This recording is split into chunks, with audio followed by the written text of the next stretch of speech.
So electricity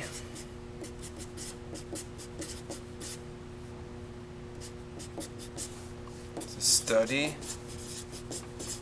of subatomic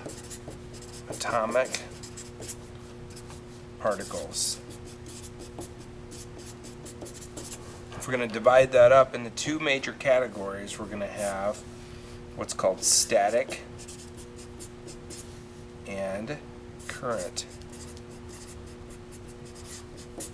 Static means still or not moving. Current means flowing, just like a current in the river.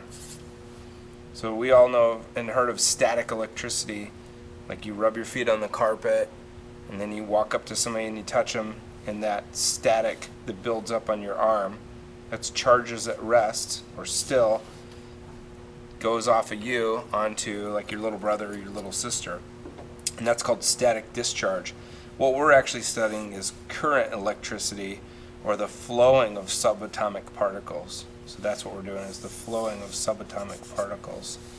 There's three things that have to happen for electricity to work, and so what we have is we have something called a circuit. That's not one of the three, but this is how it works. A circuit is like a circle that goes around, and a light will not come on unless there's a circle or a circuit. And if you see a light on, that means there's a completed circuit or a completed loop. There's three things you have to have for this circuit to work. And the first one is a power source. Could be like a battery, or it could be what's called generated electricity. And that's what we use that comes into our homes in the school. Batteries, you're very familiar with, 9-volt batteries, AA batteries, your cell phone battery. Then you need a path. You would think of it as wires. Okay, and that's what's going to create that loop. Okay, the power source is what is going to give power to the electrons flowing through the loop. And then the last thing you need is what's called a load.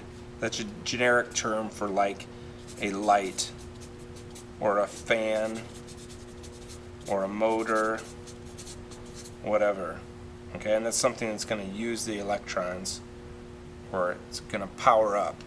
Okay, and if you have a problem with your circuit in the future and it doesn't work, it's always going to be one of these three things. Either you have a bad power source, you have a bad path, or you have a bad load. And so that's what you check anytime something doesn't work. Check your 9-volt battery. Is it good?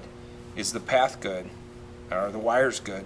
And then is your LED good for the load?